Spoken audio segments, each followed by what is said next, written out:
शरणागत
कृष्ण हरे हरे जय राम राम कृष्ण हरे हरे जय राम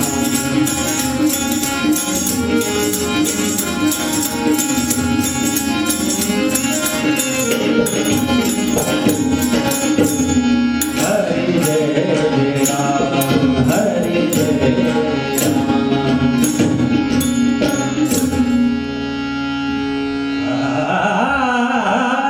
कीर्तनी ये सद्गुरु राया ये सद्गुरु राया कीर्तनी ये सद्गुरु राया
काय नोहे गेले एका चिंतिता विठ्ठले सर्व साधनांचे सार भव सिंधू तरी पार योगयागत पे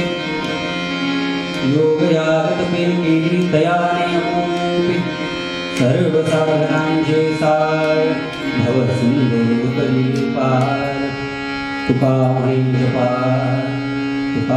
जपा मंत्र अक्षरी सोपा सर्व साधनांचे सार भव सिंधू तरी पार नरहरी महाराज की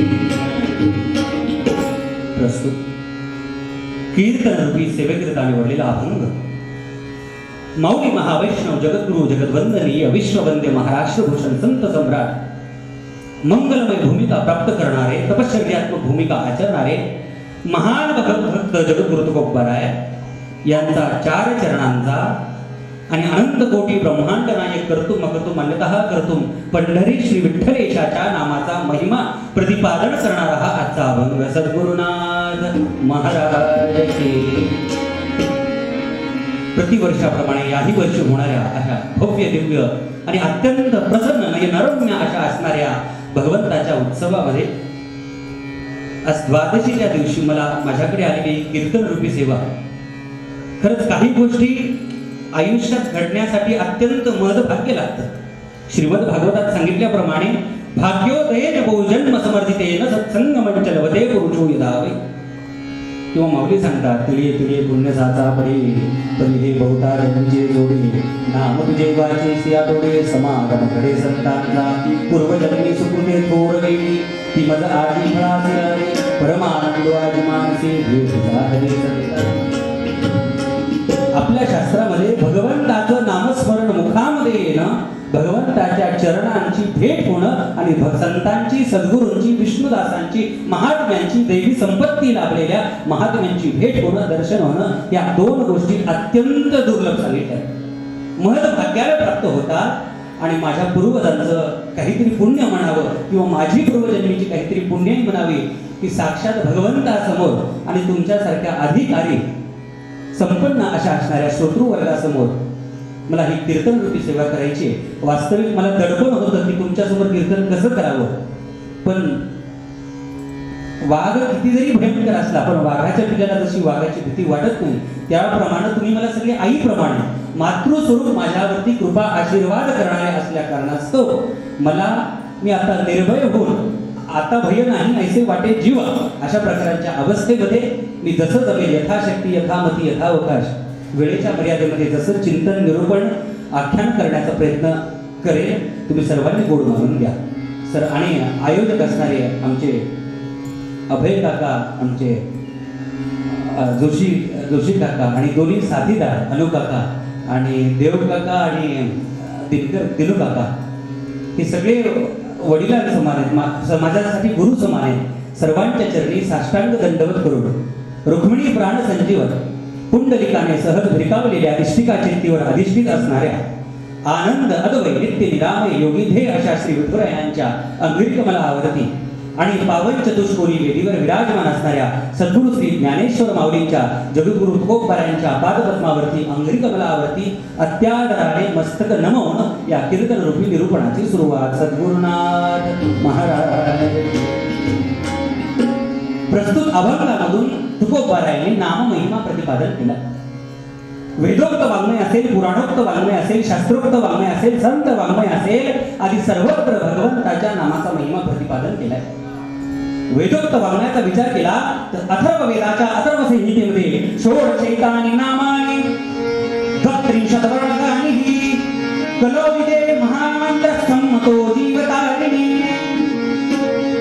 त्या अथर्व वेदामध्ये 16 किंवा 32 वर्णांनी युक्त असणाऱ्या महामंत्राचा नाममंत्राचा उद्देश करताना, महामंत्राचा उपदेश करताना अथर्व वेदामध्ये असं सांगितले की या कलियुगामध्ये पंचमहाभूतांपासून प्राप्त आणि पंच विषयांचं अधिष्ठान असणाऱ्या या जीवाला, या देहाला सद्गती प्राप्त करून देणार, या जीवाला भवसागरातून तारून नेणार एकमेव साधन काय असेल? कलियुगे महामंत्र संमतो जीवतारिणे. भगवंताचं नाम हे एकमेव तारून देणारं साधन सांगितलंय.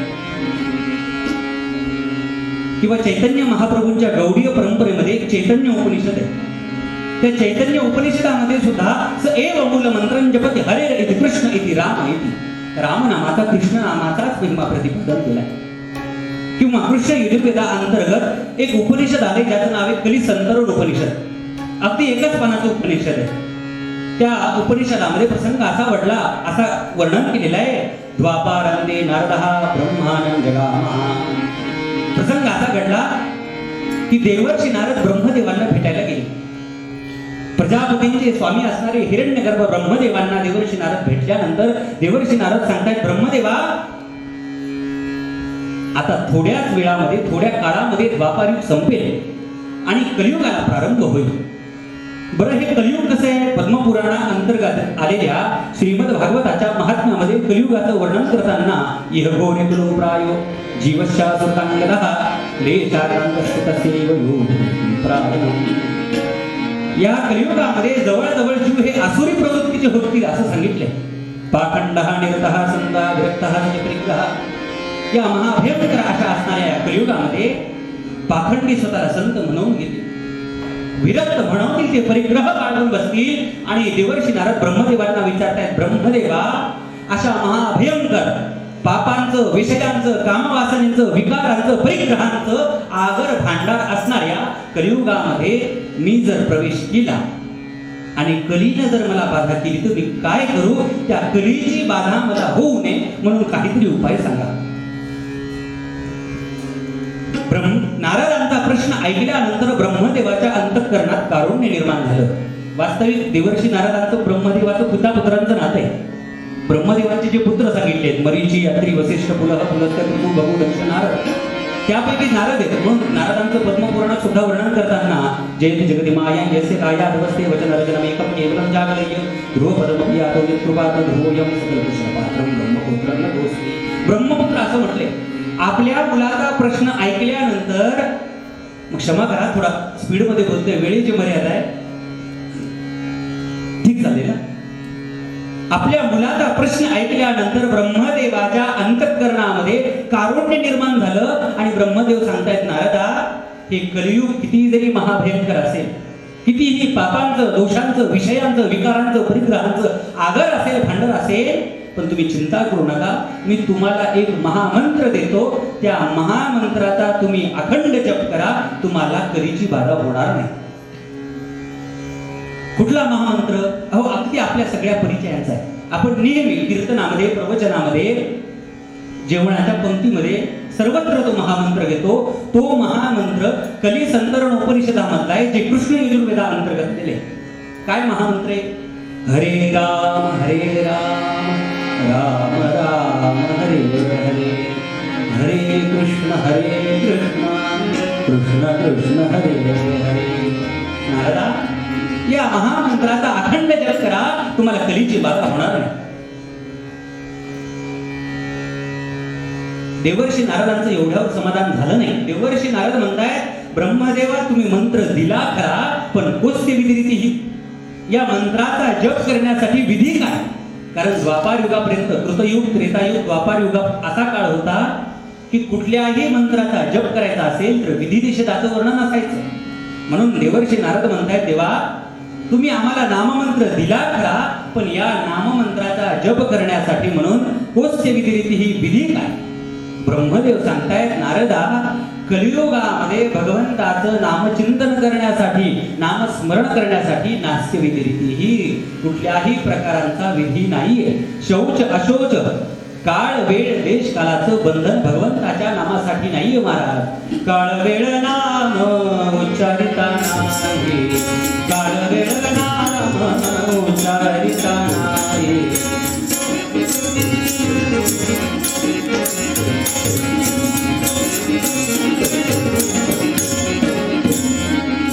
दोन पच पाहे उद्धर रे, दोन पच पाहे परमग निगम गम गम गय धान गम गम गम बनि गम गम गय नंदा पद्म गय दोन पच पाहे उद्धर रे, दोन पच पाहे उद्धर रे. हरि मुखे मना, हरि मुखे मना, हरि मुखे मना, हरि मुखे मना, हरि मुखे मना, हरि मुखे मना. नारदा कलियुगामध्ये भगवंताचं नामस्मरण करण्यासाठी काळ वेळ नाम उच्चारता नाही. काळ वेळ देश काळाचं शौच अशौचाचं बंधन नाहीये. मला सांगण्याचं तात्पर्य असं, अथर्व वेदाच्या अथर्व संहितेमध्ये भगवंताच्या नामाचा महिमा वर्णन केलाय. गौडीय परंपरेतील चैतन्य उपनिषदामध्ये भगवंताच्या नामाचा महिमा वर्णन केलाय. कृष्ण यजुर्वेदा अंतर्गत आलेल्या कवी संतर्ण उपनिषदामध्ये भगवंताच्या नामाचा महिमा वर्णन केलाय. वेदोक्त वाङ्मयामध्ये भगवंताच्या नामाचा महिमा वर्णन केलाय. बरं, पुराणोक्त वाङ्मयामध्ये भगवंताच्या नामाचा महिमा वर्णन केलाय का हो? आपल्याकडे 18 पुराणं सांगितली आहेत. मत्स्य, मार्कंडेय, भविष्य, भागवत, ब्रह्म, ब्रह्मांड, ब्रह्म वैवर्त, विष्णू, वामन, वराह, वायू, नारद पुराण, लिंग पुराण, धर्मपुराण, अग्निपुराण, कुर्मपुराण, स्कंदपुराण, गरुड पुराण. 18 पुराणे, 18ही पुराणामध्ये भगवंताच्या नामाचा महिमा वर्णन केला. अगदी उदाहरण पाहिजे असेल तर ब्रह्मांड पुराणामध्ये ब्रह्मांड पुराणकार सांगताय, सहस्रनाम तुल्यानाम त्रिरावृत्यात् यत्रम् एकावृत्यात् कृष्णस्य नामैकंतः प्रजच्छति. ब्रह्मांड पुराणकार सांगतायत, अहो आपल्या मुखावाट एकदा जर का कृष्ण हे नाव उच्चारला गेलं तर 1000 नाम घेतल्याचं पुण्य लागतं. ब्रह्मांड पुराणामध्ये नाम महिमा नरहरी श्यामराज. एक बृहन्नारदीय पुराण आहे. त्या बृहन्नारदीय पुराणामध्ये भगवत जीवाच्या सद्गतीचं साधन सांगत असताना एक श्लोक आलेला आहे. हरे नाम हरे नामैव केवलम् कलो नास्त्यैव नास्त्यैव नास्त्यैव गतिरन्यथा. सद्गुरुनाथ महाराज. त्या बृहन्नारदी पुराणात असं सांगितलंय की कलियुगामध्ये सद्गती प्राप्त करून देणार, या जीवाला तारून देणार एकमेव साधने त्याच्याशिवाय कलो नास्त्यैव नास्त्यैव, कलियुगात साधनच नाही. काय साधने? हरेर नाम हरेर नामैव केवलम. हरीचं नाम हे एकमेव साधन सांगितलंय. सांगण्याचं तात्पर्य ब्रह्मांड पुराणामध्ये नाम महिमा, बृहन्नारदीय पुराणामध्ये नाम महिमा, पद्मपुराणामध्ये सुद्धा नामचिंतामणी कृष्ण चैतन्य रसविग्रह पूर्ण शुद्धो नित्यमुक्तो भिन्नत्वन्नाम नामो. पद्मपुराणकार वर्णन करतात, अहो भगवंताचं नाम कसं आहे? ते चिंतामणी स्वरूप आहे, परिपूर्ण आहे, नित्य आहे, मुक्त आहे, रसपूर्ण आहे. आणि असं जे काही भगवंताचं नाम आहे, जो कुणी मुखामध्ये घेईल अभिन्न नाम नामिनो, नाम आणि नामी असा भेद न राहता नामी नामपदाला प्राप्त होतो. म्हणजे जो नाम घेतो तो साक्षात भगवत स्वरूपाला प्राप्त होतो. हा नाम महिमा पद्मपुराणात वर्णन केला आहे. नरहरी श्यामराज की. हे हरिवंश पुराण आहे. 16,374 श्लोकांचं त्या पूर्ण हरिवंश पुराणामध्ये भगवंताचं नामसंकीर्तन, लीला संकीर्तन, गुणसंकीर्तन वर्णन केलंय बरं का. वेदे रामायणे चैव पुराणे भारते तथा आदावन्ते च मध्ये च हरि सर्वत्र गीयते. सर्वत्र भगवंताच्या नामाचा महिमा वर्णन केलाय बरं. असं आता एक एक करत 18 पुराणांचा विचार केला तर नरसिंह जयंतीचं आमच्या गुरुजींचं कीर्तन चालू होईल महाराज. सद्गुरुनाथ महाराज मग सगळ्या पुराणांचा सार कशामध्ये? सर्व वेदांत सारम ही श्रीमद भागवतम. सगळ्या पुराणांचं सगळ्या वेदांताचं सार कशामध्ये? तर भागवतामध्ये. अहो भागवत ग्रंथ काय? निम्न गानाम यथा गंगा देवानाम अच्युतो यथा वैष्णवानाम यथा शंभू पुराणानाम इदं तथा क्षेत्राणाम चैव सर्वेषां यथा काशी हनुत्तम तथा पुराणव्रातानाम श्रीमद भागवतम. अहो जसं सगळ्या नद्यांमध्ये गंगा श्रेष्ठ आहे, सगळ्या तीर्थ क्षेत्रामध्ये काशी श्रेष्ठ आहे, सगळ्या भगवंता सगळ्या देवामध्ये अधोक्षज महाविष्णू श्रेष्ठ आहे, सगळ्या वैष्णवांमध्ये भगवान शंकर श्रेष्ठ आहे. बरं, वारकरी संप्रदायाची स्थापना आणि वारकरी संप्रदायाला पहिलं भजन देणारे भगवान शंकर आहेत. आदिनाथ उमा बीज प्रगटले मच्छिंद्राला दे किंवा आदिनाथ गुरु सगळं सिद्धांत मच्छिंद्र याचा सगळं मुख्य शिष्य. सगळ्या वैष्णवांमध्ये सर्वश्रेष्ठ वैष्णव कोण आहे? तर भगवान शंकर आहे. सगळ्या नद्यांमध्ये तशी गंगा श्रेष्ठ आहे. क्षेत्राणाम चैव सर्वेषां यथा काशी हनोत्तमः. सगळ्या तीर्थक्षेत्रांमध्ये काशी कशी श्रेष्ठ आहे तसं सगळ्या 18 पुराणांमध्ये 18 पुराणांचं वेदांताचं सार असणारं श्रीमद भागवत श्रेष्ठ आहे. त्या श्रीमद भागवतामध्ये नाममहिमा वर्णन केलाय का? हो. श्रीमद भागवत कथाकारात समोर येत महाराज प्रत्येक स्कंदामध्ये भगवंताच्या नामाचा महिमा आहे. प्रत्येक स्कंदामध्ये. अगदी शेवटचा श्लोक बघितला, नाम संकीर्तनम यस्य सर्व पाप प्रणाशनम प्रणामो दुःख शमनस्तम नमामि हरिंद्रम. काय सांगा? अहो सगळ्या प्रकारांच्या पापांपासून निवृत्त करणारं काय साधन असेल ते नाम आहे भगवंताच्या त्या भागवताच्या 12व्या स्कंदात नाममहिमा किंवा श्रीमद भागवताच्या 12व्या स्कंदाच्या 3ऱ्या अध्यायाच्या 51व्या श्लोकामध्ये कलेर दोष निधे राजन नसती हेको महान गुणः कीर्तनादेव कृष्णस्य मुक्त संगम परमभजे. भागवतकार वर्णन करताय, अहो कलियुग म्हणजे दोषांचं विकारांचं विषयांचं आगर आहे. कलियुगामध्ये सगळे दुर्गुण आहेत, पण कलियुगाचा एक सद्गुण आहे. काय सद्गुण आहे?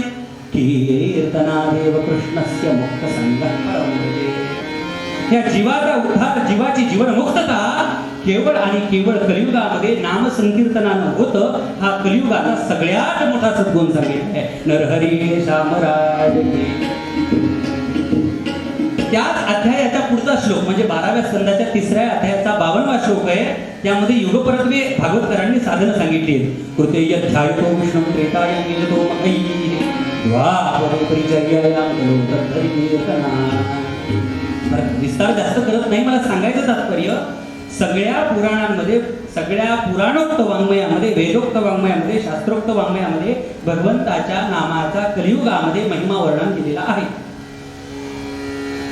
बरं, संत वाङ्मयामध्ये नाममहिमा वर्णन केलाय का?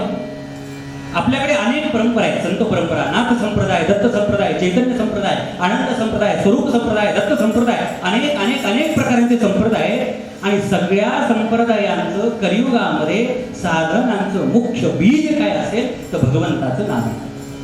अगदी उत्तरेपासून म्हणजे तुलसीदासांपासून कंबनापर्यंत सगळ्यांचा विचार केला तर सगळ्यांनी भगवंताचं नाम हेच साधन सांगितलंय.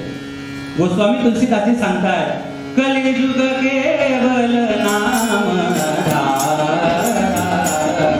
सुमिर सुमिर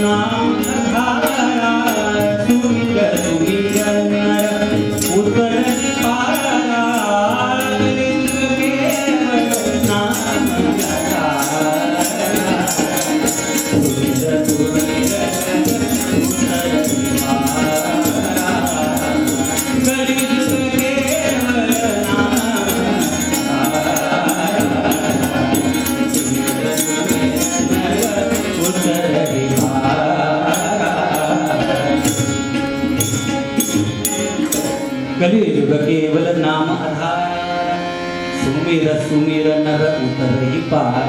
भवसागरातून संसार सागरातून तारून द्यायचा असेल तर कलियुग केवल नाम आधारा भगवंताचं नाम एकमेव साधन सांगितले. अहो महाराष्ट्रामध्ये अनेक अनेक अनेक परंपरा आहेत. आमच्या मराठवाड्यामध्ये दासगुण महाराजांची परंपरा आहे. त्या परंपरेमध्ये सुद्धा विचार केला तर होनिया निष्काम ध्यावा जानकी जीवनराम त्यांनी सुद्धा नाममहात्म्य सांगितलंय.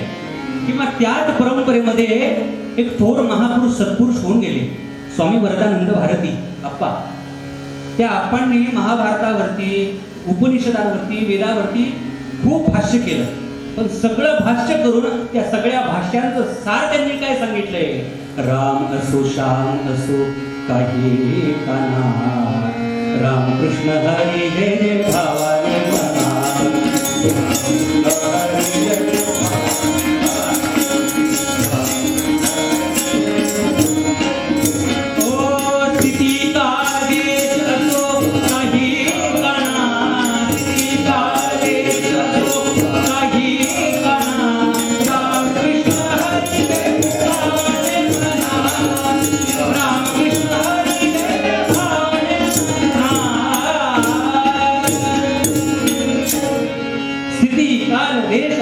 काही काना रामकृष्ण हरी जय जय भावाने मला.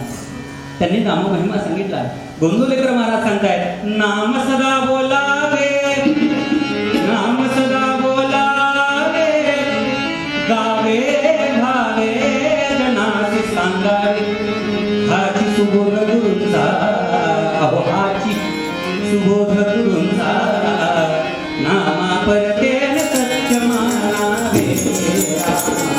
राम राम हरे हरे राम राम राम राम सीता सखे राम राम राम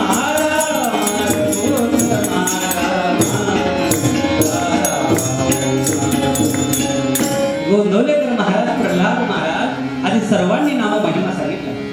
वारकरी परंपरेचा विचार केला तर ज्ञानोबा ते तुकोबा एकोबा ते तुकोबा सकल संतांनी नाममहिमा सांगितलाय.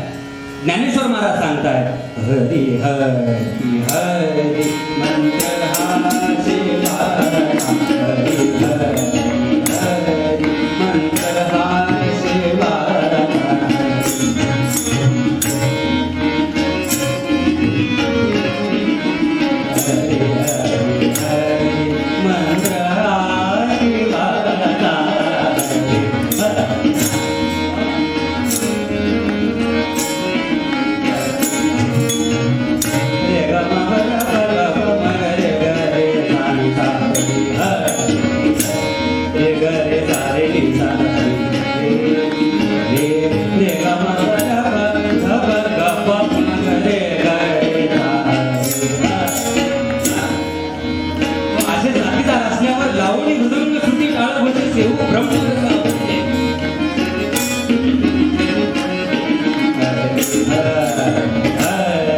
मंत्र हा सेवाचा म्हणती देवाचा दया मोक्ष म्हणती देवाचा दया मोक्ष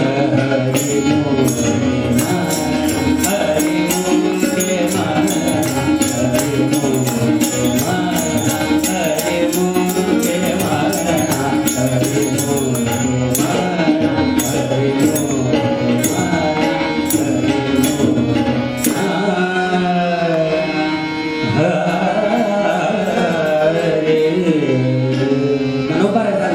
हरी हरी हरी हरी मंत्र हा शिवाचा म्हणत देवाचा तया मोक्ष.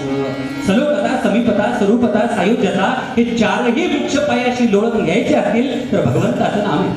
नामदेवराय सुद्धा सांगतायत नामा म्हणणे हरीचे नाम.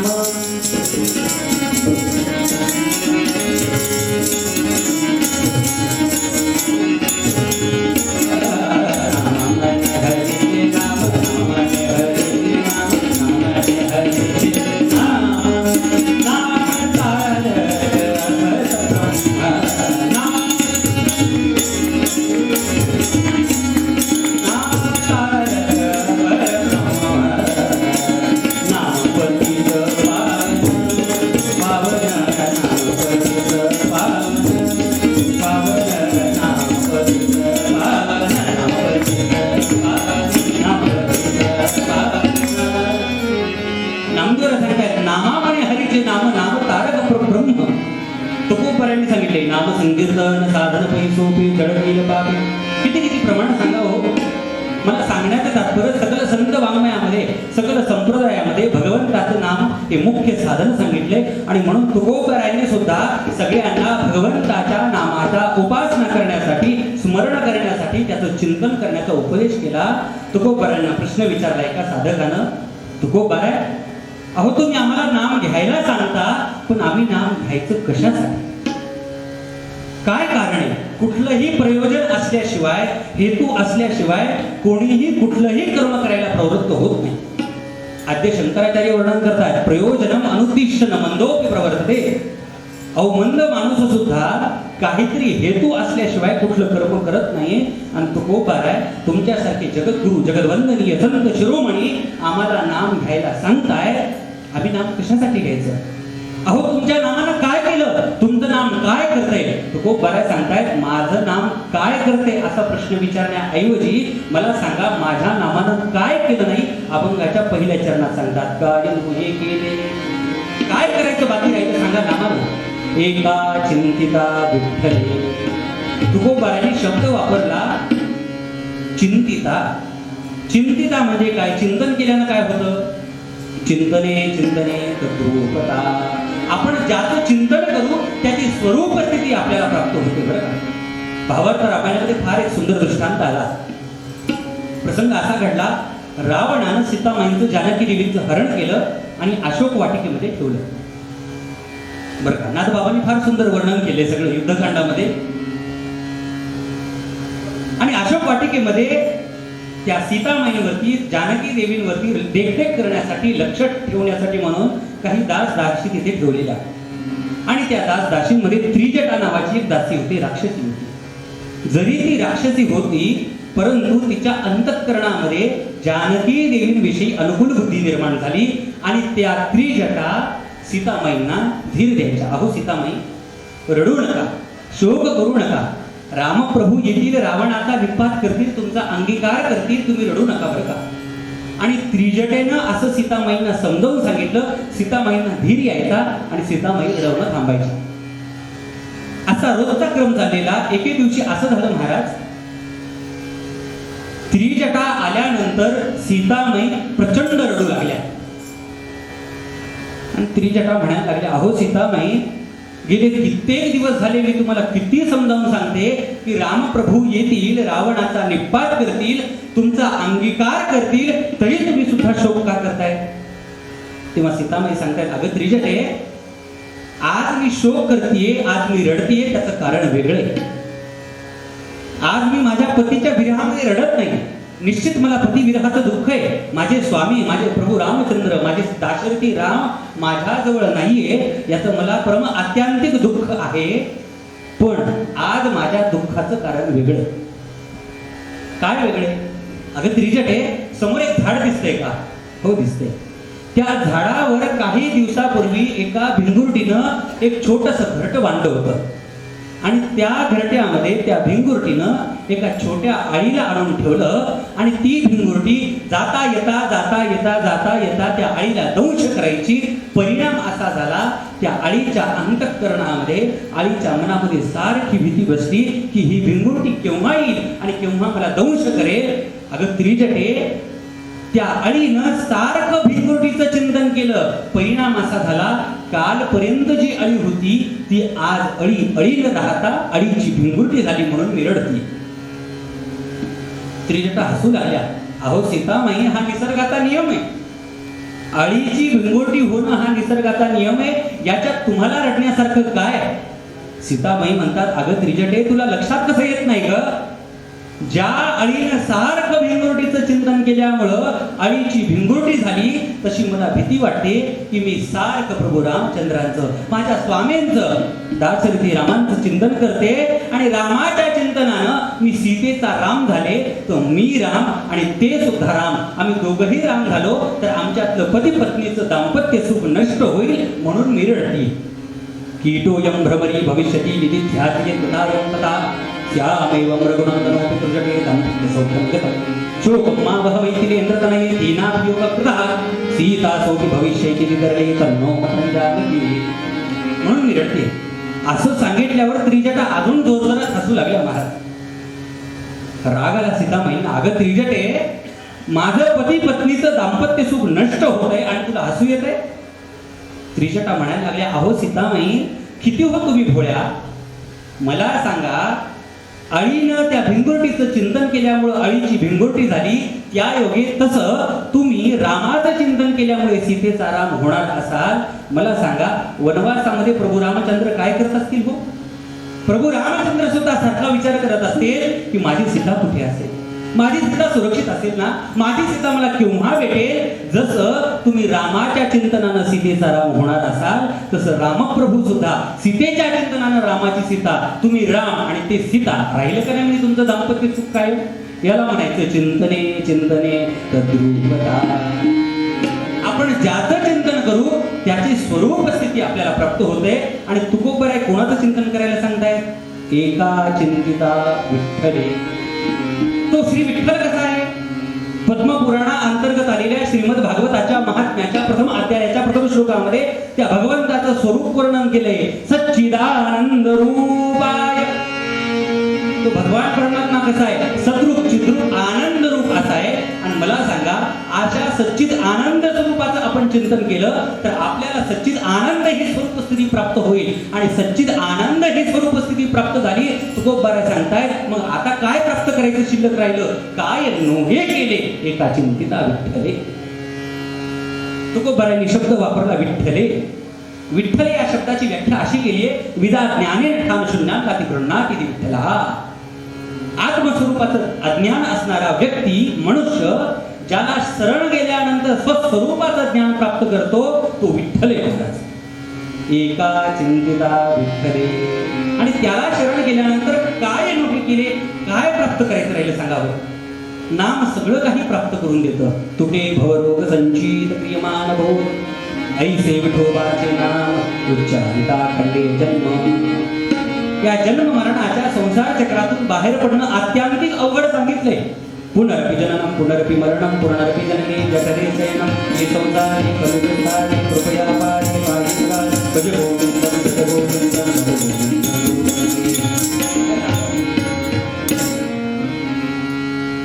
पण या संसार चक्रातून बाहेर काढणारं, किती वेळा जन्मा यावी नित्य व्हावे फजित, पण याच्यातून बाहेर काढणारं नाम आहे.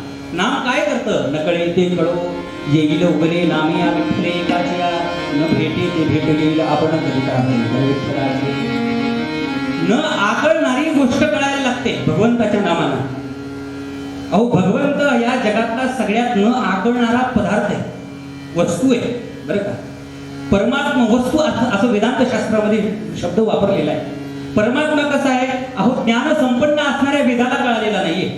वक्तृत्वामध्ये सर्वश्रेष्ठ असणाऱ्या शेषाला ज्याचं वर्णन करता आलेलं नाही असा भगवान परमात्मा माऊली वर्णन करतायत. पाहे पा जाणवेची बळे, कोणी वेदापासून असे आगळे, की शेषाहू नाही तोंडावे बोलती आते, तोही अंथरुणा कळवती करे, येरू नेती नेती म्हणून बहुडे, हे प्रसनका काही वेडे पिसे झाले. किंवा नाथबाबा वर्णन करतायत, पुसू नका बाई वेदासी काही कळलेची नाही, शेष शिनवागी झाल्यात मी सहस्त्र जिव्हा जिव्हा, देव का हो देवरी उभा उभा. किंवा नाथबाबा वर्णन करतायत, वेद जाणो गेला पुढे मौनावला, ते हे गुह्य तुझ्याला प्राप्त कैसे. अहो, ज्ञान संपन्न श्रेष्ठ असणारा वेद आहे, पण त्या वेदाला सुद्धा भगवंताचं वर्णन करताना काहीतरी सीमा आलेली आहे. माऊली वर्णन करताय, तेथील प्रमाण नेन वेदासी, तेथील प्रमाण नेन वेदासी,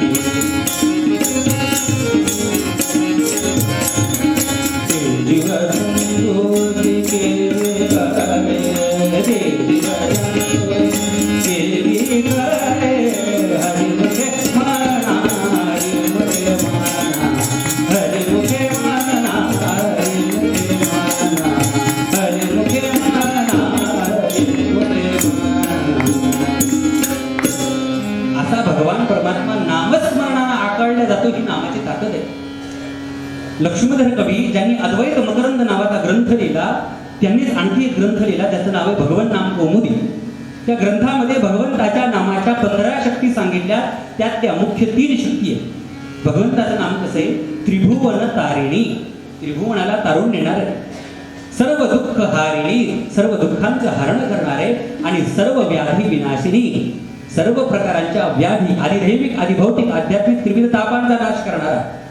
आधी व्याधींचा नाश करणारं साधन कुठलं तर भगवंताचं नाव आहे.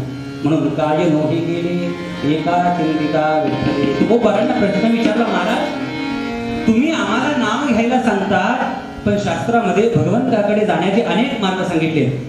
करा जप तप अनुष्ठान याग, करा जप तप अनुष्ठान याग, संती हे मार्ग सांगितले, संती हे मार्ग सांगितले, करा जप तप अनुष्ठान याग. हो, कर्म मार्ग, ज्ञान मार्ग, योग मार्ग हे श्रेष्ठ मार्ग आहे. याचा निषेध कोणी केलेला नाहीये. पण कलियुगाचा विचार केला तर हे सर्वसामान्यांना न आचरणायोग्य साधन असल्या कारणास्तव तुकोबाराय सांगतात, या सर्व साधनांनी जी काही फलश्रुती प्राप्त होते ती फलश्रुती प्राप्त करून देण्याचं सामर्थ्य नामामध्ये.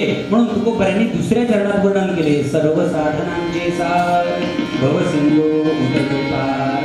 अहो, भगवंताचं साधन हे सगळ्या साधनांचं, भगवंताचं नाम हे सार आहे. सार सार सार विठोबा नाम तुझे सार, म्हणून ईश्वरपाणी जपत आहे वारंवार तुम्हा नाम साराची ही सार. शरणागत यमके उदरण तुका म्हणे ऐसा आहे श्रेष्ठाचार. नाम हेच सार विठोबाचे.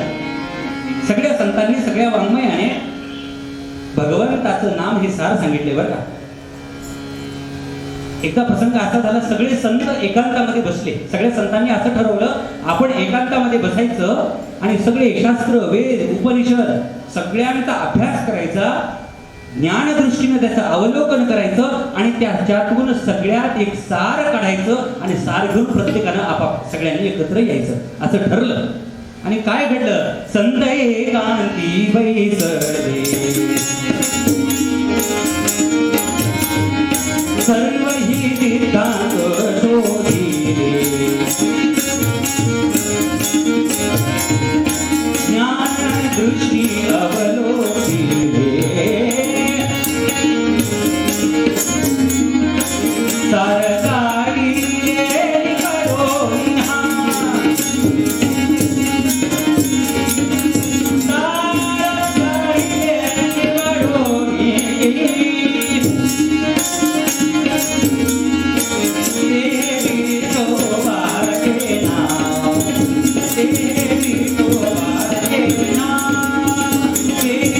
करोनिहा,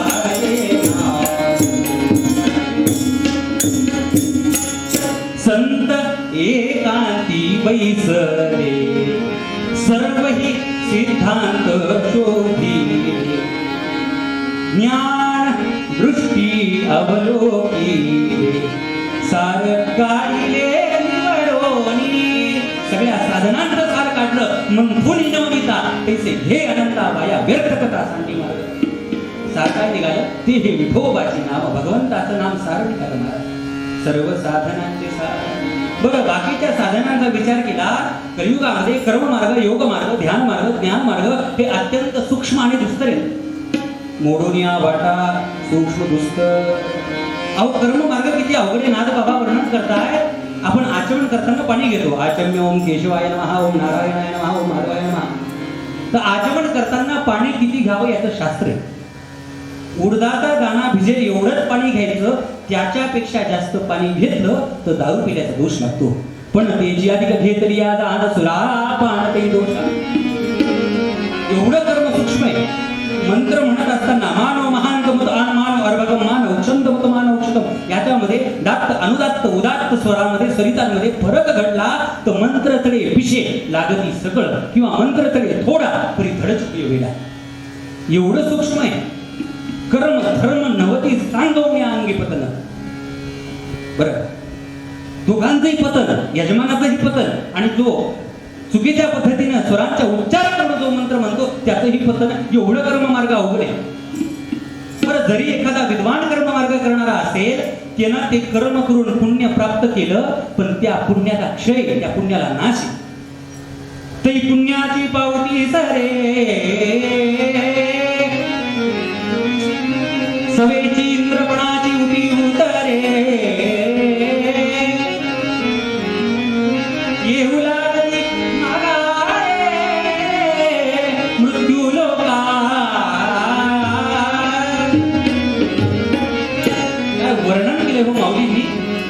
100 यज्ञ केल्यानंतर इंद्रपद प्राप्त होतं आणि तो इंद्रपद जसं जसं भोगायला लागतो तसं तसं इंद्राचं पुण्य संपतं.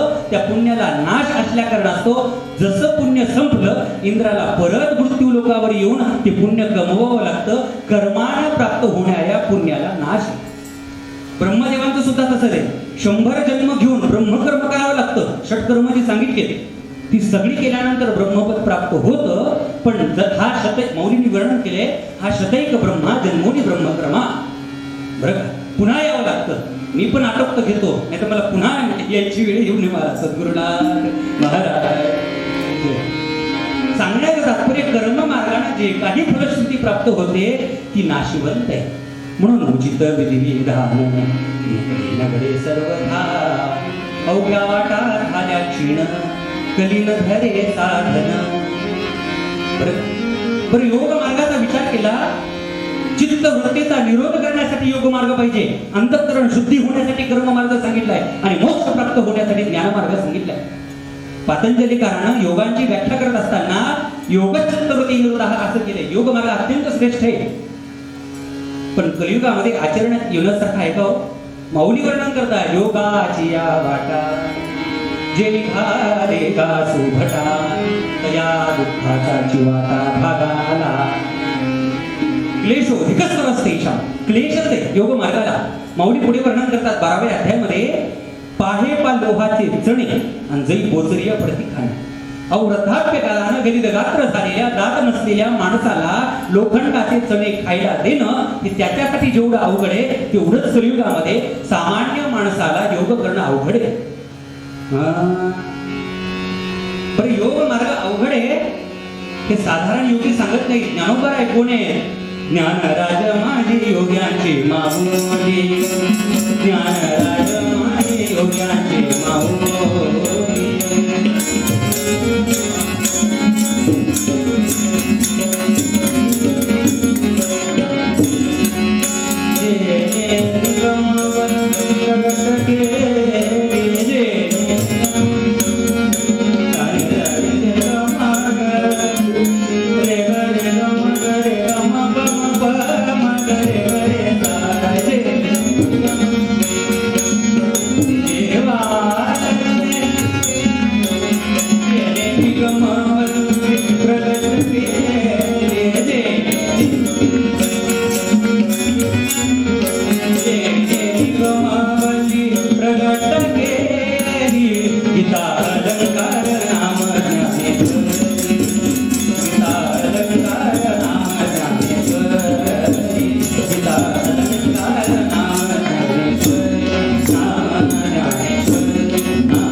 योग्यांची माऊली आहे आणि योग्यांची माऊली असताना सांगतायत योग मार्ग अवघड आहे.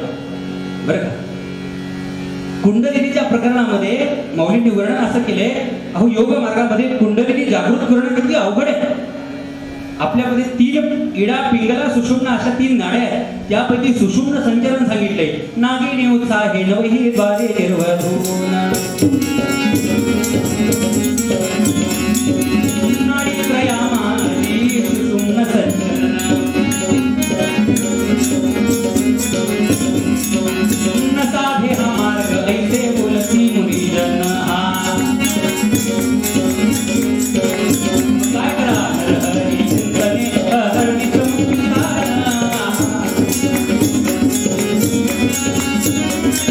नरहरी चिंतने हरणी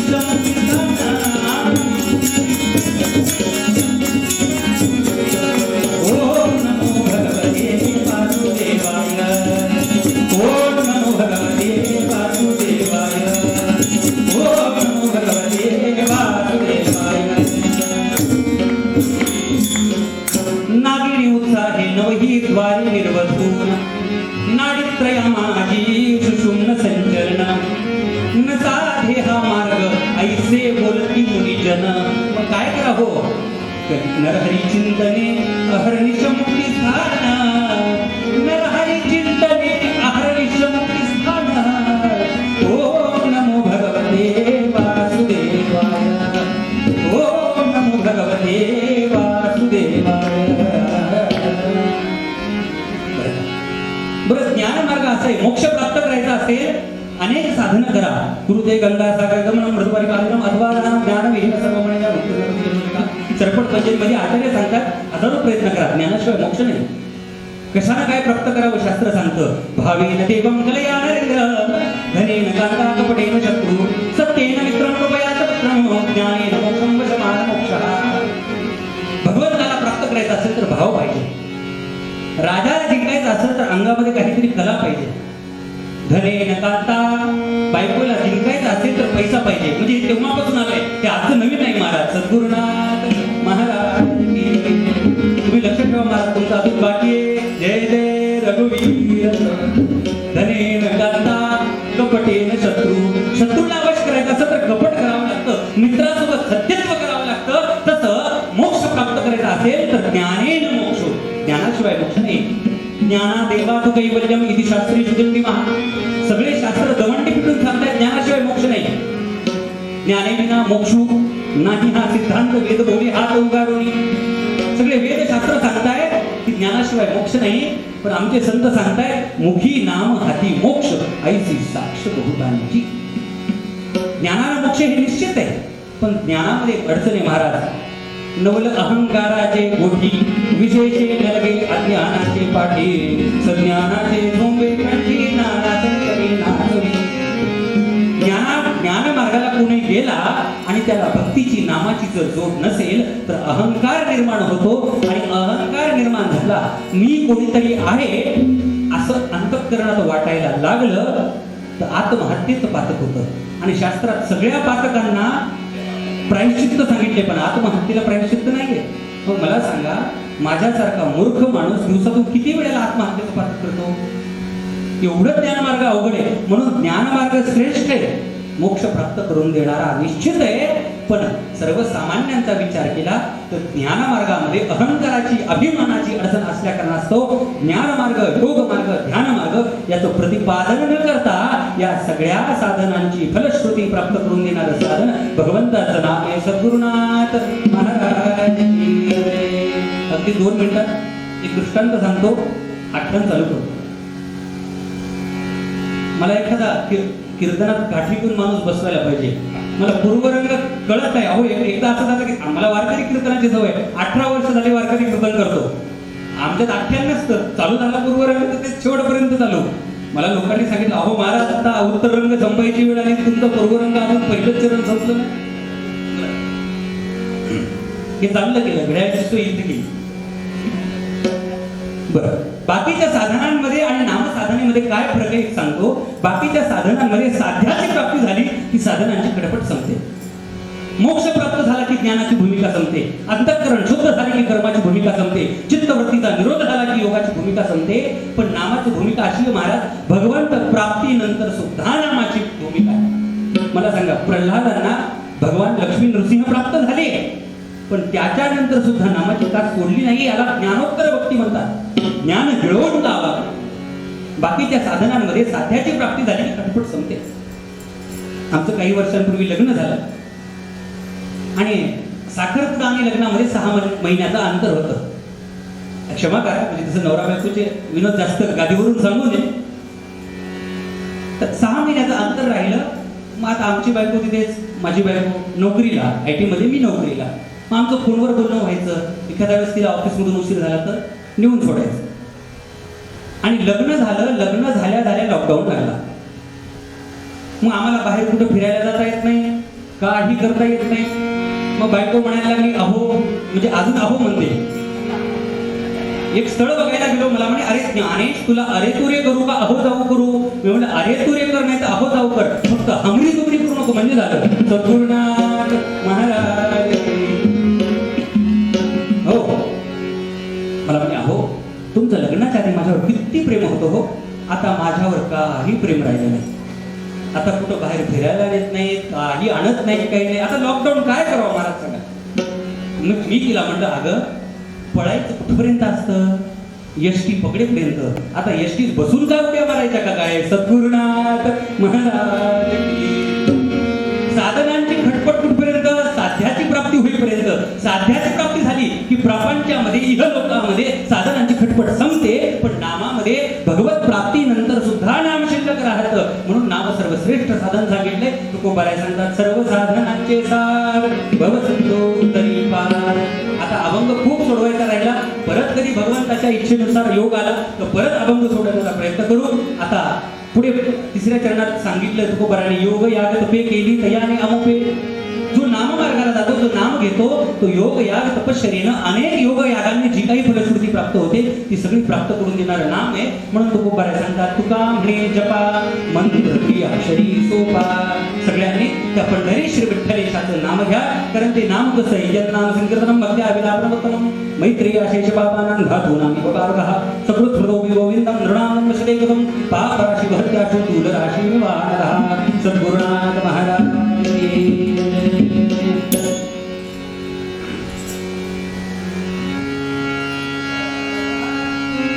पूर्वपदाचं पदी आखण्याला सुरुवात करू.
कीर्तनकार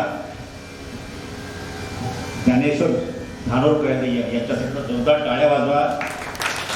आदर्श आणि उत्तम कीर्तन कसं असावं त्याचा एक छानसा नमुना.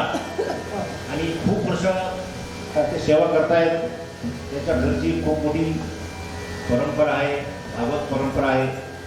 त्या परंपरेमध्ये तयार झालेले ते आणि असं छान आनंद आहे. गाणं तयार आहे, IT क्षेत्रामध्ये नोकरी करतात आणि माझ्या लेकरासारखे केले जातं. हे झालं, वा झालं, मला खूप आनंद आहे. जोरदार टाळ्या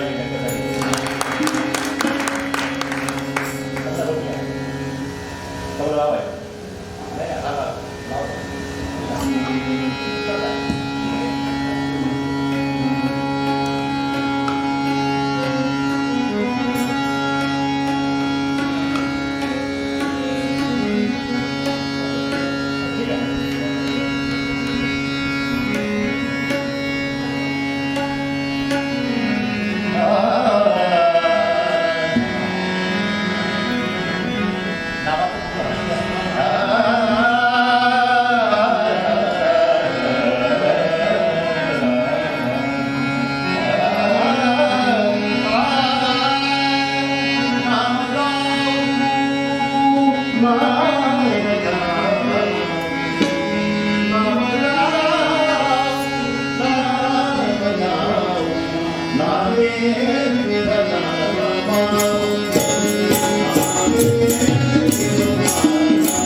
सगळ्यांनी नाम गायचे, नाम घ्यायचे, कारण आपण दैवाचे निश्चयात्मक विरुद्धी आहे.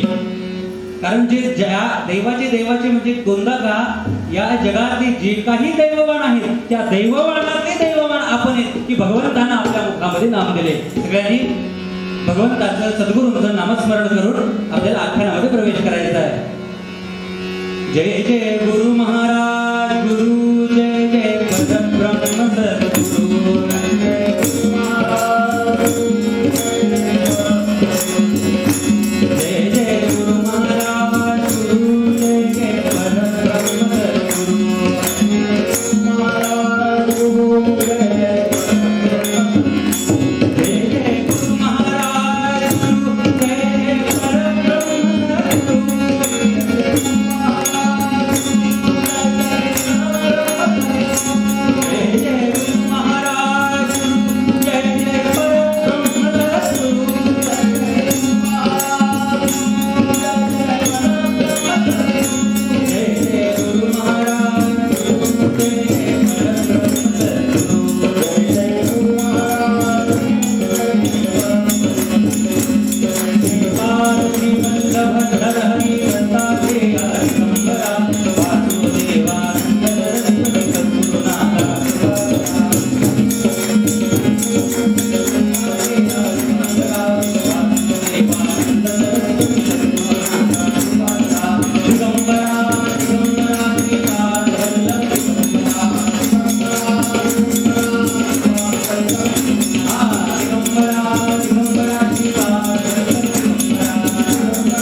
श्रीमद भगवद्गीतेच्या दैवासुर संपद विभाग योग नाम नावाच्या 16व्या अध्यायामध्ये भगवंताने अर्जुनाला उपदेश करत असताना दैवी संपत्ती आणि आसुरी संपत्तीचं वर्णन केले. पहिल्या 3 श्लोकांमध्ये 26 गुणांनी युक्त असणाऱ्या दैवी संपत्तीचं वर्णन केलंय. 26 गुण सांगितले बरं का. अवयम सत्व संशुद्धि ज्ञान योग व्यवस्थिती दानं तपश्च यज्ञश्च स्वाध्यायस्तव आराधनम् तेजः क्षमा धृतिः शौचं मद्रोहो नातिमानिदा भवन्ति सम्पदं दैवीं मनुजातस्य भारत अहिंसा सत्यं क्रोधः त्यागः शान्तिरपरिसरः दया भूतेश्वरं मृत्युं माधवं धीरचापलम्. 26 गुण सांगितले दैवी संपत्तीचे. आणि पुढे 4थ्या श्लोकामध्ये दैवासुर संपद विभाग योग नाम नावाच्या 16व्या अध्यायाच्या 4थ्या श्लोकामध्ये आसुरी संपत्तीचं वर्णन केले. दंभो दर्पोभिमानश्च क्रोधः पारुष्यमेव च अज्ञानं च विजातस्य पार्थसंवदनाय. अर्जुना, दंभ, दर्प, क्रोध, अभिमान, अज्ञानपणा, कठोरपणा ही आसुरी संपत्ती घेऊन उत्पन्न झालेल्या मनुष्याची लक्षणे. मला सांगा, जे भगवान परमात्मा अभिमानाला, अहंकाराला, गर्वाला आसुरी संपत्ती म्हणताय, परंतु त्याच भगवंताचं सानिध्य प्राप्त होऊन काही जणांना अहंकार झाला. बरं, तो अहंकार झाला कोणाला आणि त्या अहंकाराची निवृत्ती कोणामुळे झाली याचे आपल्याला चिंतन बघायचे. सद्गुरुनाथ महाराज की. आपल्या धर्मशास्त्रामध्ये मोक्ष प्रदान करणाऱ्या 7 पुरी सांगितल्या. अयोध्या, मथुरा, माया, काशी, कांची, अवंतिका, पुरीद्वारावती जय सप्तैता मोक्षदायिका. आणि या 7 पुरींपैकी द्वारका, जिथं द्वापार युगामध्ये भगवंताचं वास्तव्य होतं, ती द्वारका नगरी. अहो, ती कशी होती? हरिविजय ग्रंथाच्या 31व्या अध्यायामध्ये श्रीधर पंडित वर्णन करताय. लक्षावधी कलश एक सखे झळकती रत्नखचित गोपुरे अहोरात्र मंगल द्वारके माझी गरजती. काय त्या द्वारका नगरीचं सौंदर्य सांगावं हो. पाचूंचे रावे घरोघरी नाना शब्द करीती पुरसारी. कल्पवृक्ष अहोरात्र डुलती. असं मंगल वाद्यांचा जयघोष त्या द्वारका नगरीमध्ये कल्पवृक्षे चिंतामणी पर्वताच्या सरकाय. अहो काय सांगावं त्या वैभव त्या द्वारकेचं की द्वारका नगरी मृत्यू लोकातील कुठली नगरी न वाटता अमरावती म्हणजे इंद्रपुरीतील अमरावती वाटायची महाराज. अमरावती समान द्वारा, अमरावती समान द्वारा, अमरावती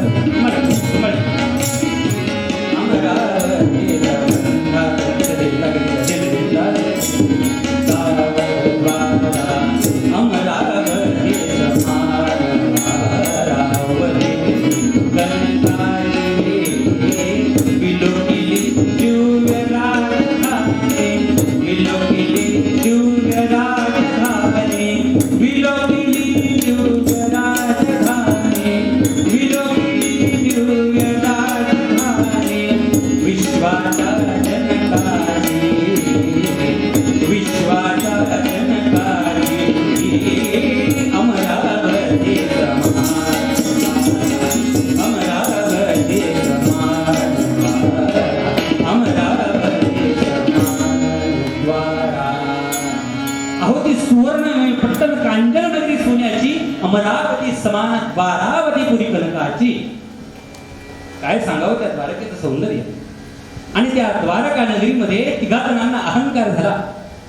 बलराम महाराजांना जे बलराम महाराज भगवंताचे मोठे भाऊ आहेत. सत्यभामा मातेला रूपाचा अहंकार झाला आणि भगवान गरुडांना असा अहंकार झाला की साऱ्या विश्वाचा ब्रह्मांडाचा भार भगवंतावर आणि त्यांचा भार माझ्यावर, मी किती श्रेष्ठ. बरं तिघांनाही समजावून सांगता येत नाही. बलराम दादांना समजावून सांगावं तर बलराम दादा पडले वडील बंधू. आता मोठ्या भावाला कसं समजावून सांगायचं याचं दुःख माझ्याशिवाय कोणाला माहित नाही. आमच्या पूर्ण धानोरकर घराण्यात 30 माणसात सगळ्यात धाकटा मी. माझं कोणी ऐकत नाही. लग्नाआधी घरचे ऐकले नाही, लग्नानंतर बायको ऐकत नाही. सद्गुरुनाथ महाराज. आणि म्हणून आम्ही असे कीर्तन करत फिरत राहतो. नोकरी करत करत कीर्तन करायचं. बरं बलराम दादाला समजावून सांगावं तर बलराम दादा पडले वडील बंधू. बरं अवतार घ्यायला आपल्याला ती कथा दशम स्कंदाची माहिती आहे. भगवान परमात्म्याने सांगितलं वसुदेव गृही साक्षात भगवान पुरुषोत्तम. मी वसुदेवांच्या घरी अवतार घेईन पण तुम्ही सगळ्यांनी यादव संग्रह व्हारे. तुम्ही सगळ्या देवतांनी यादवांच्या रूपाने अवतार घ्यायचा. लक्ष्मी आईसाहेबांनी रुक्मिणी आईसाहेबांच्या रूपात अवतार घ्यायचा. आणि भगवान शेष अवताराला तयार नव्हते. बरं नामदेवराय काय सुंदर वर्णन करताय. नामदेवराय त्या भगवान शेषाला म्हणतात पूर्वी तू अनुज झालासी कनिष्ठ सोशियले कष्ट मत सगळे. अहो भगवान शेष अहो जाऊ करतायत काम आहे ना. भगवान अत्यंत चतुर आहे. चतुरात शिरोमणी. भगवान परमात्मा म्हणायला लागले अहो शेषा क्षमा करावं म्हणे. त्रेतायुगामध्ये काय झालं. पूर्वी तू अनुज झालासी कनिष्ठ सोशियले कष्ट मत सगळे. तुम्ही त्रेतायुगामध्ये लहान भावाच्या रूपात अवतार धारण केला लक्ष्मणाच्या रूपात, म्हणून तुम्हाला कष्ट करावे लागले.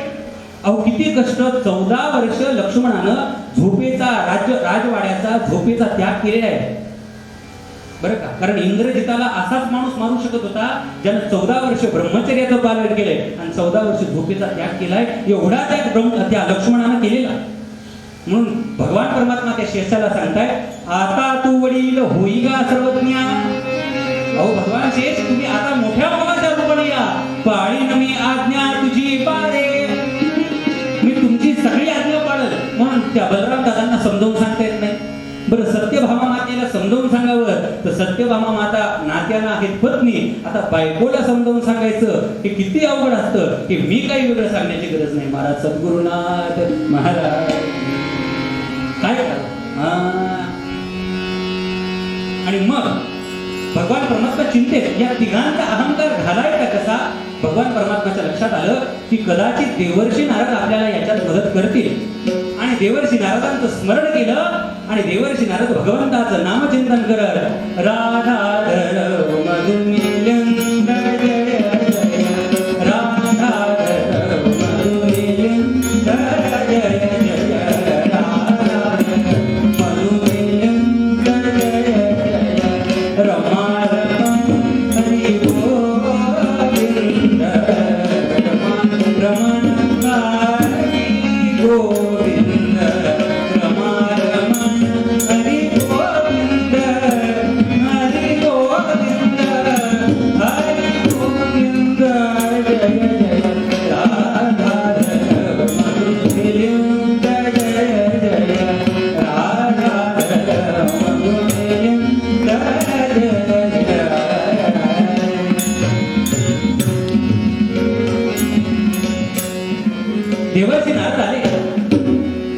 देवर्षी नारद भगवंताला सांगतात, देवा माझी आठवण काढली.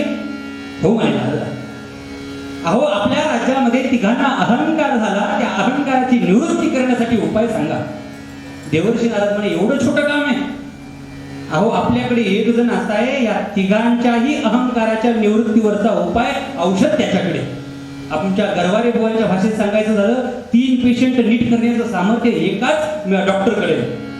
कोण डॉक्टर आहे? अहो हनुमंतरायांना बोलवा. आणि हनुमंतरायांचं नाव ऐकल्याबरोबर भगवान परमात्म्याला आनंद वाटला. बरेच दिवस झाले हनुमंताची भेट नाही. आणि देवर्षी नारद आठवण करून देतात, देवा जेव्हा त्रेतायुगामध्ये तुम्ही रामावतार संपवत होता, त्यावेळेला तुम्ही हनुमंताला एक वचन दिलं होतं. काय दिलं होतं? रे ना रघुनंदनने भाग दिया है, रघुनंदनने भाग दिया है, वैसे हनुमान जी को रघुनंदनने भाग दिया है, वैसे हनुमान जी को किसन दिया के अवतारन दर्शन देके तुमको तारे देवनों के भाई. अहो त्रेतायुगामध्ये रामावतार संपवताना तुम्ही मारुती राहायला सांगितलं.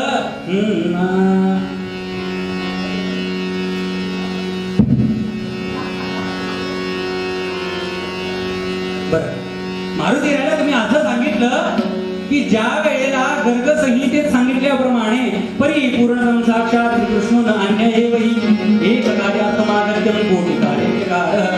माझा परिपूर्ण असा मी जेव्हा द्वापार युगामध्ये कृष्ण परमात्म्यांचा अवतार घेईल, त्यावेळेला मारुती तुला राम रूपात दर्शन देईल असं मी तुला वरदान देतो.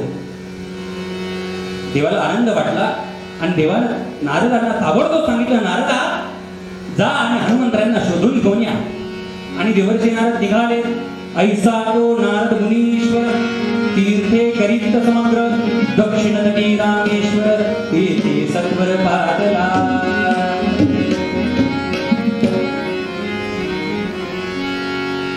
हनुमंतरायांना शोधायला गेले. बरं नारदांनी कुठं कुठं हनुमंतरायांना शोधलं? नारदांना माहिती होतं की जिथं जिथं रामप्रभूंच्या चरणांनी पादपद्मांनी अंघ्रिकमलांनी पुनीत झालेल्या तीर्थक्षेत्रांवरती हनुमंतराय भजन करत बसलेले असणार. काय विश्वास आहे नारदांना? नाहीतर आजच्या काळात एका मित्राला सांगितलं, अरे तू बंटी कुठे गेला बघून ये, तर त्याला कुठं कुठं जायची वेळ काही सांगता येत नाही. महाराज सद्गुरुनाथ महाराज की. आणि दक्षिण तटी रामेश्वरला आले आणि बघतायत तर काय हनुमंतराय काय करत होते? राम नाम भजने रंग, राम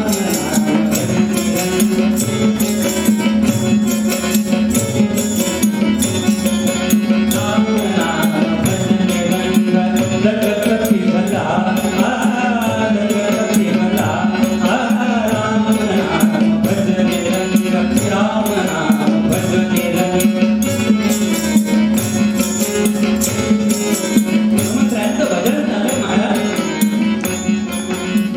लागली समाधिया अद्वयपन भजने गात, लागली समाधिया अद्वयपन भजने गात, डोल लागला राम नाम भजने, राम नाम राम नाम राम नाम भजने.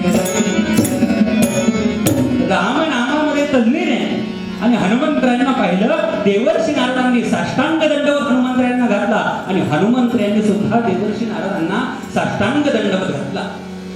2 बोधस्पन्न महात्मे, 2 साधू, 2 संत, 2 सत्पुरुष एकमेकांना भेटल्यानंतर आनंदाला पारावर उरत नव्हता महाराज. हे जुन्या काळातलं. आता नाही. आता एक क्षेत्रातला दुसऱ्या क्षेत्रात, त्याच क्षेत्रातला दुसरा माणूस पाहिल्यानंतर याला इथं कोणी बोलवलंय? आमचे वारकरी संप्रदायाचे इंगळे बाबा म्हणून होऊन गेले. ते फार विनोदाने सांगायचे की काही गोष्टी आज काळामध्ये एकत्र जमत नाही. 2 संत, 2 पंत, 2 श्रीमंत एका ठिकाणी कधीच जमत नाही. 2 येडे, 2 रेडे, 2 घोडे एका ठिकाणी कधीच जमत नाही. 2 व्यापारी, 2 टकारी, 2 पुढारी एका ठिकाणी कधीच जमत नाही. आणि सगळ्यात शेवटचं महत्वाचं दोन आवा, दोन जावा आणि दोन बाया सद्गुणा माफी मागतो. विनोद विनोद केला. काय तो काळ वेगळा होता. दोन बोधास्तंभ महात्मेकांना भेटले, आनंदाला पारावार उरत नव्हता. मग काय करावं? दोघं भेटले, अहो तीर्थयात्रा करायला निघू. आणि तीर्थयात्रा करायला निघाले, दक्षिणेकडून निघाले, पश्चिम तटावर आले. द्वारावतीस आला, द्वारावतीस आला, अंजनीचा बाळकाळ जो हरीचा, ज्याने सहजगतीने गरुडवीवर ठाव घेतला महेचा.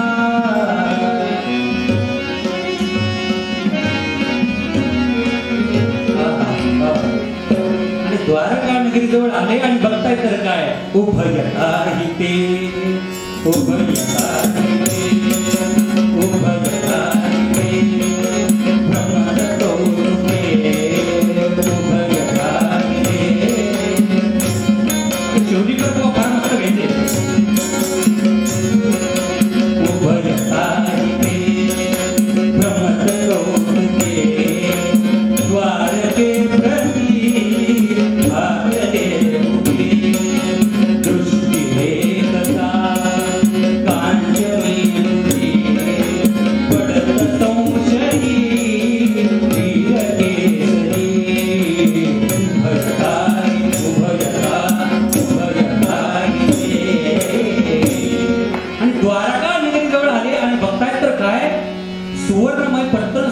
द्वारका नगरी.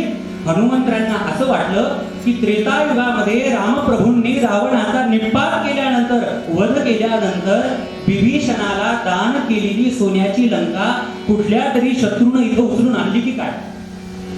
आणि म्हणून हनुमंतरांना क्रोध अनावर झाला आणि नारदांना म्हणतात, नारदा, माझ्या रामप्रभूंनी विभीषणाला अर्पण केलेली, दान केलेली सोन्याची नगरी जर इथं कुठल्या शत्रूनं उचलून आणली असेल तर त्याचा मी वध करील. रावणानुजास पूर्वी राघवेली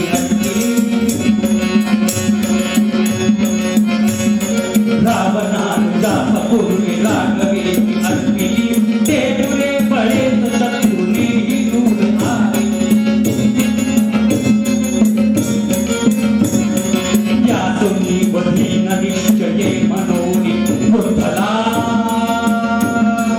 यातुनी बधीन निश्चये मनोनी वृद्धला, देखनाथ गोपया प्रतिमुनीव देवला, प्रतिमुनीव देवला, प्रतिमुनीव देवला. नारदा, मी त्याचा वध करेल जर कोणी माझ्या रामप्रभूंनी विभीषणाला दिलेली सोन्याची लंका इथं आणली असेल तर.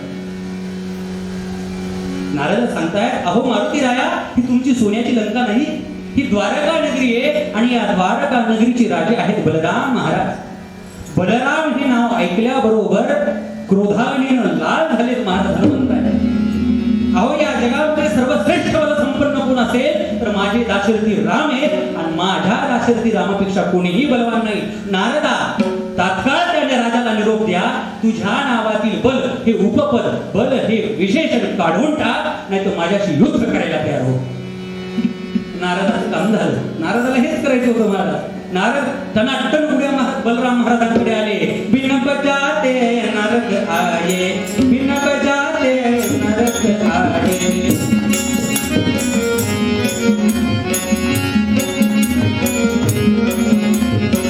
हरि के गुण गाये रामा, हरि के गुण गाये रामा, हरि के गुण गाये रामा. बिन बजाते नारद आये, बिन बजाते नारद आये. बलराम महाराजांनी नारद आले बघितलं आणि नारदांना उच्चासन दिले. आसन देऊनी मग पैसाया, तुझी भावे दया. अपमार्जनी बुवाचं पद म्हणे नृप मग वर केली दया. नारदा, नारद महाराज, तुमच्यासारखे साधू संत माझ्याकडे आले, आज माझं भाग्य उलटलं.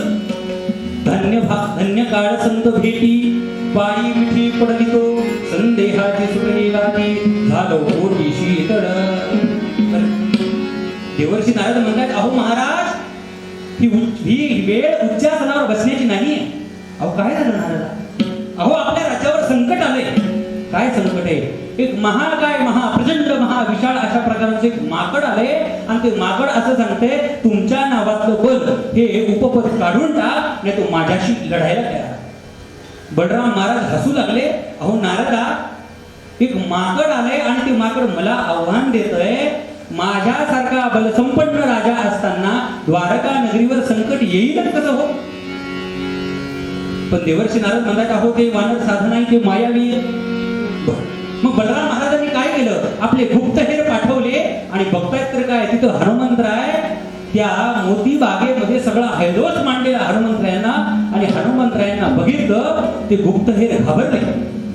हनुमंतरायांनी शेपटीमध्ये यादव सैन्य पकडावं आणि अलगद फेकून द्यावं असं सगळं क्रीडा चाललेली ती गुप्तहेरांनी बघितली आणि पळत पळत पळत पळत आले आणि बलराम महाराजांना सांगतायत हे लगे मुनी बलराम भूपतीला, हे लगे मुनी बलराम भूपतीला, कपीचा तो वृत्तांत केला.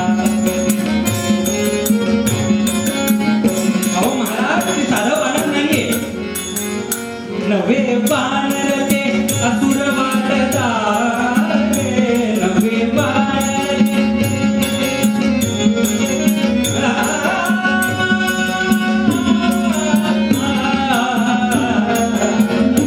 नवे वानर ते असुर वाटता, रूप धरिले हो, रूप धरिले मायावी साथ पाय, रूप धरिले मायावी साथ पाय.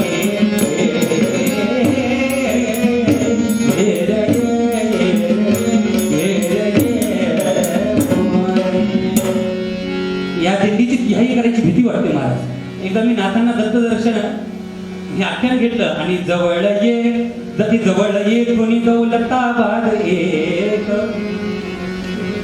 मी विरोधात तिहाई घेतली. जवळ ये लोक जवळ येऊन बसायला लागले महाराज. सद्गुरुनाथ महाराज ये जवळी ये प्रिय सखया भगवंता, जय जय रघुवीर.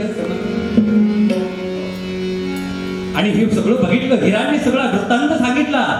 बलराम महाराजांनी हल घेतलं, सैन्य घेतलं आणि त्या हनुमंतरायावरती आक्रमण करण्यासाठी निघाले. आणि आक्रमण सैन्य माझ्याकडे येत आहे हे बघून हनुमंतरायांना आनंद झाला. पाहून समूह तो त्यांचा, पाहून समूह तो त्यांचा, हर्षला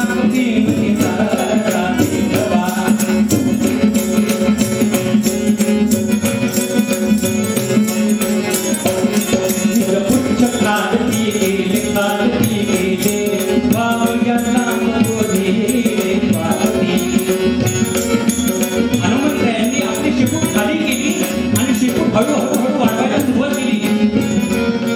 आणि शेपूट वाढवतायत हे यादव सैन्यानं बघितलं. यादवा आला तो पदी राग सत्वरी उच्चते करी धरून बोली. यादवा आला तो पदी राग सत्वरी उच्चते करी धरून बोली. गणुदास गात जाई गणुदास गात जाई गणुदास गात जाई. अहो हनुमंतरायांनी शेपूट वाढवली आणि एवढी शेपूट वाढवून खात्री केली की सगळ्या यादव सैनिकांनी माझी शेपूट पकडली का. आणि हनुमंतरायांना जेव्हा खात्री पटली की सगळ्या यादव सैनिकांनी माझी शेपूट पकडलेली धरलेली आहे, हनुमंतरायांनी काय केलंय? जय रघुवीर म्हणून उडाला, जय रघुवीर म्हणून उडाला.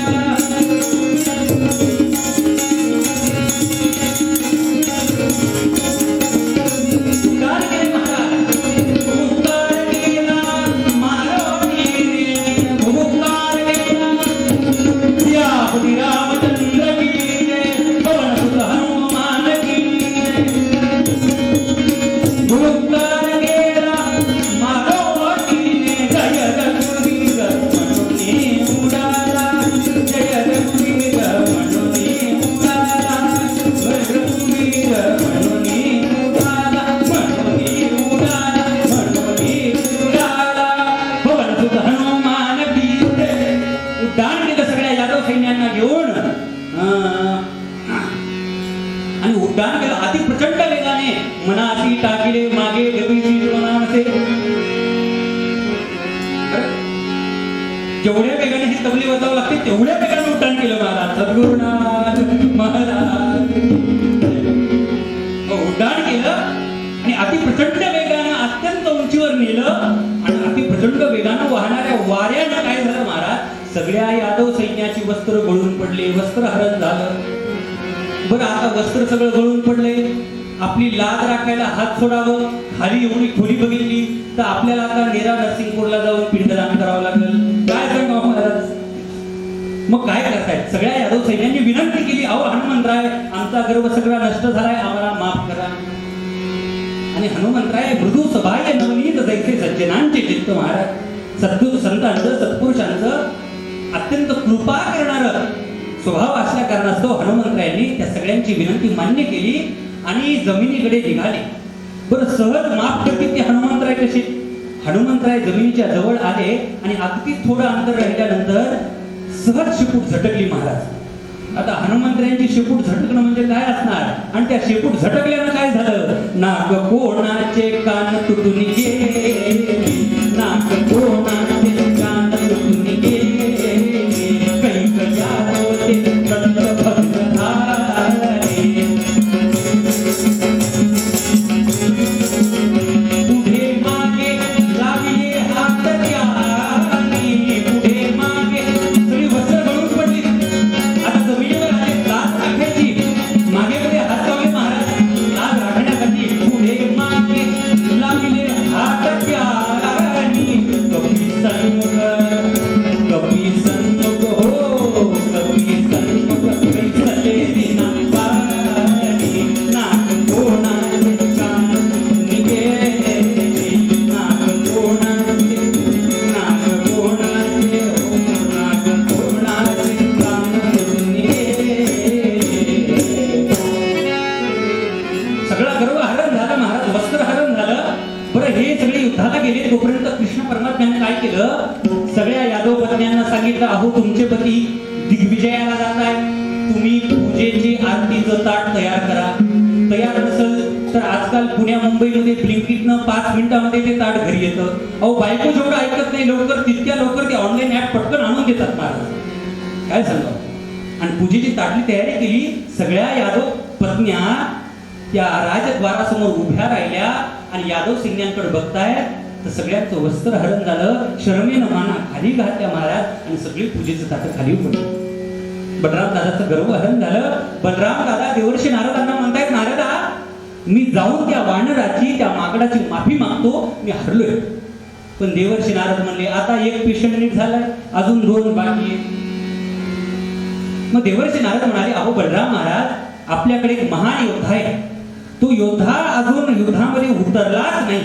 अहो त्याची शक्ती काय आहे, निसंशय धरुनी आणलं वाटे वानर दिवसात, निसंशय धरुनी आणलं वाटे वानर तू, वाटे वानर तू. भगवान आश्रमात करून ठेवलेलं झाले. भेटी व मला धणी सद्गुरु गंगे हरिला विदयचा, निसंशय धरुनी आणलं वाटे वानर तू, वाटे वानर तू. कृपाकटाक्षे ताप वारुणी, बरं का, उत्पादची तू ब्रह्मांडाचा परिहार पाहतो, निसंशय धरुनी आणलं वाटे वानर तू.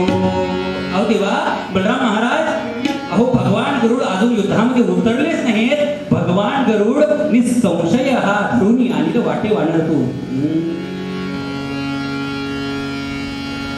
आणि नारदांनी अशी स्तुती केली. गरुड आधीच अभिमान अहंकाराने आणि त्यांची छाती अजून फुगली आणि त्यांनी उड्डाण केले. उडान भीतनय सोगीनतेचा, उडान भीतनय सोगीनतेचा.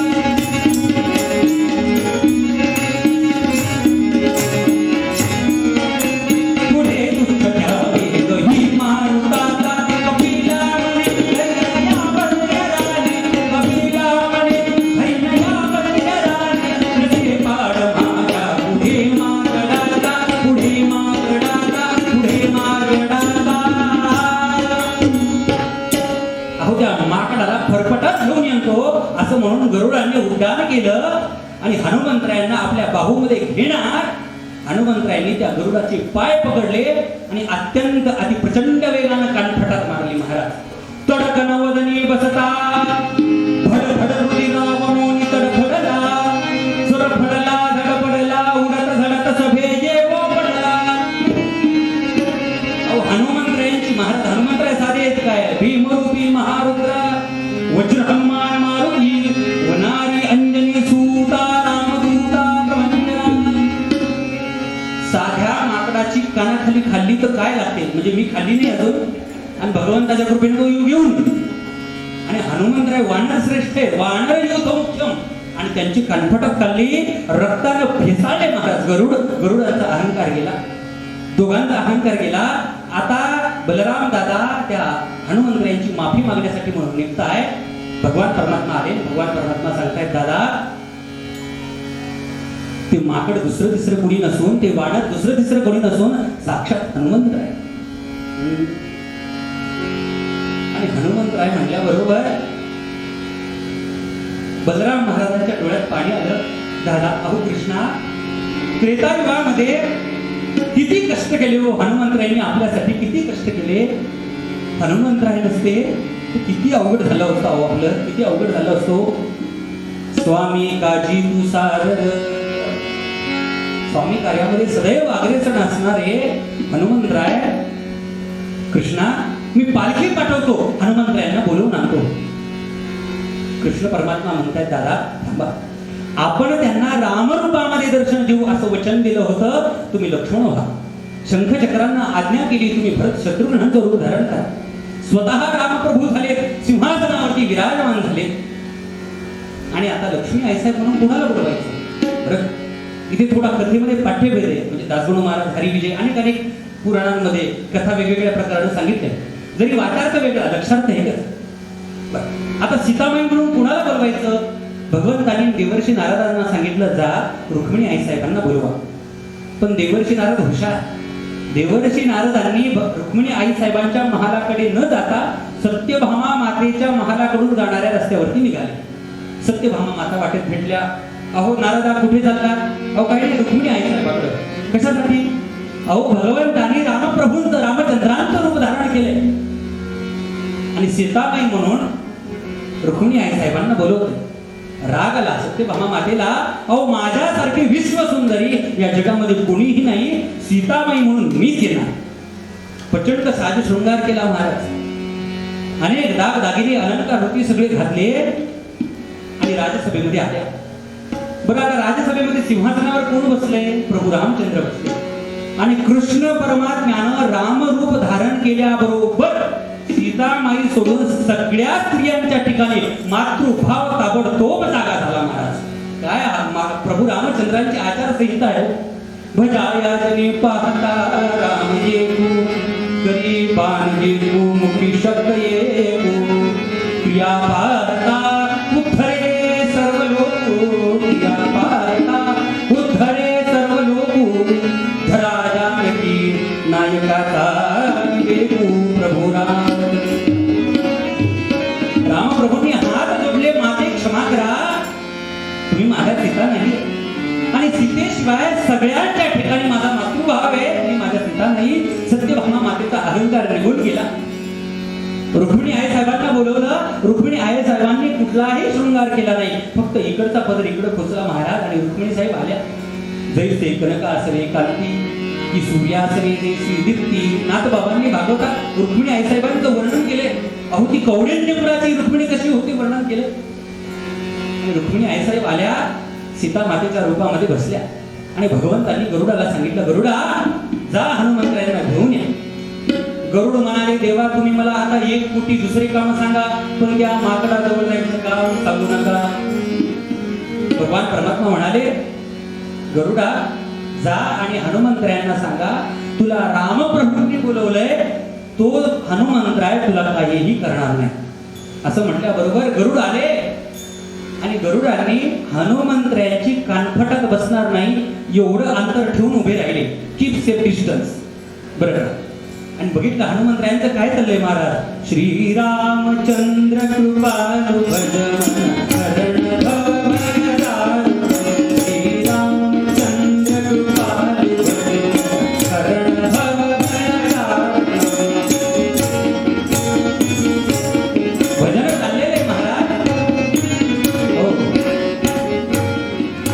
भगवान कडून म्हणतात हनुमंतराया वानर श्रेष्ठा, अहो रामप्रभूंनी तुम्हाला बोलवले. रामप्रभू हे नाव ऐकल्याबरोबर ज्या गरुडाला कानफटात मारली त्या गरुडाला खांद्यावर बसले आणि राजसभेमध्ये आले आणि समोर बघतात तर काय, दक्षिणे लक्ष्मणो यस्य वामे तू जनकार पुरतोर मारुती यस्य तं वंदे रघुनंदनम्. रामप्रभू बघितल्याबरोबर आसवांची नदी हनुमंतरायांच्या डोळ्यातून वाहतीये.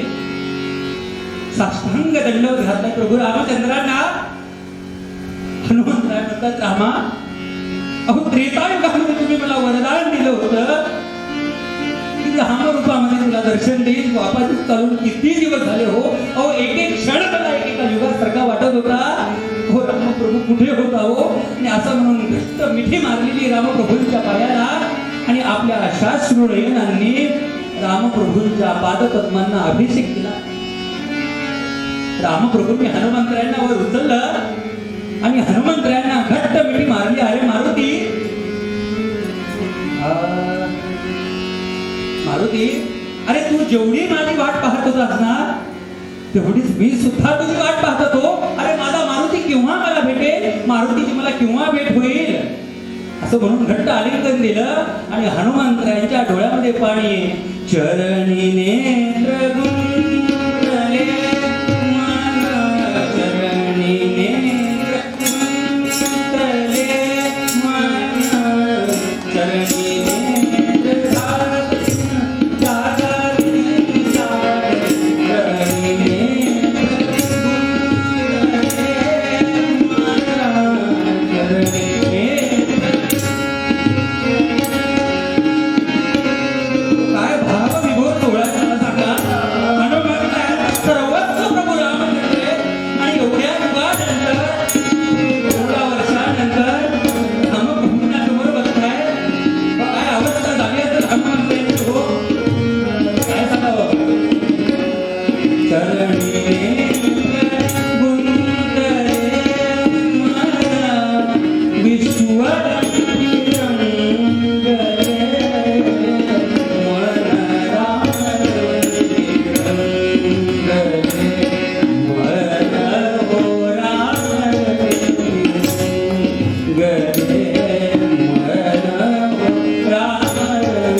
असा असणारा भगवान परमात्मा जसं हनुमंतरायांना रामरूपामध्ये द्वापार युगामध्ये दर्शन दिलं ना, तसंच नृसिंह अवतारात सुद्धा भक्त प्रल्हादासाठी तो भगवान परमात्मा आलाय बरं का.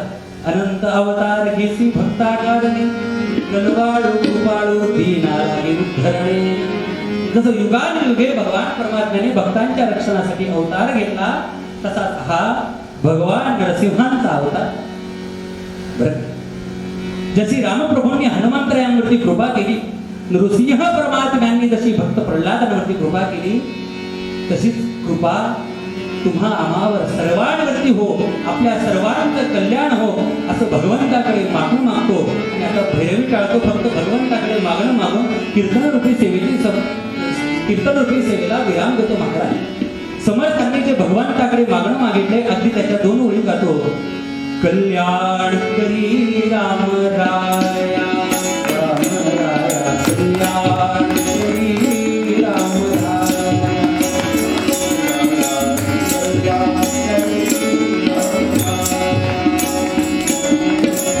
कल्याण करी राम राया, राम राया कल्याण करी राम राया. जनहित विवरी, जनहित विवरी, जनहित विवरी, जनहित विवरी, जनहित विवरी, जनहित विवरी. कल्याण करी राम राया, राम राया कल्याण करी राम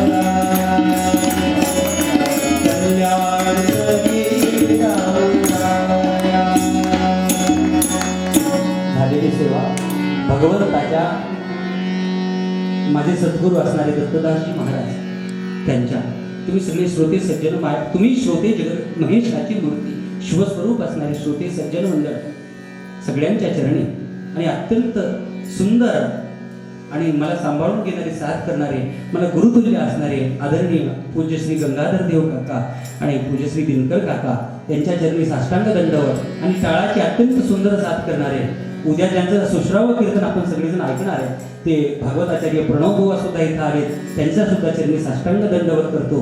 आणि ज्यांच्यामुळे ही सेवा आली ते आमचे अभय महाराज, आमचे काका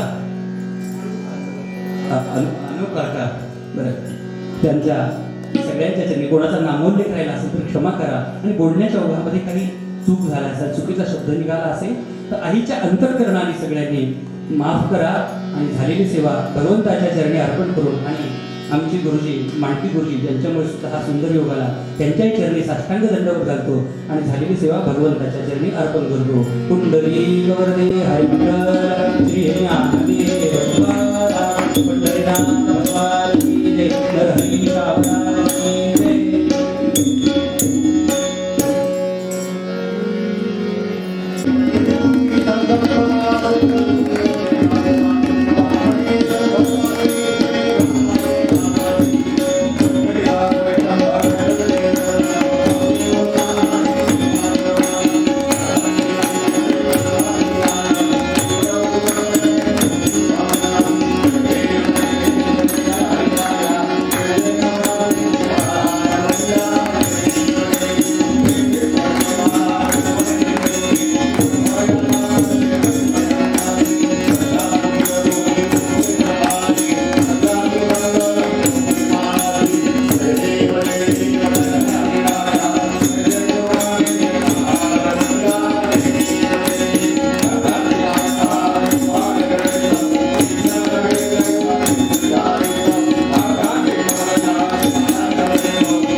जय श्री राम.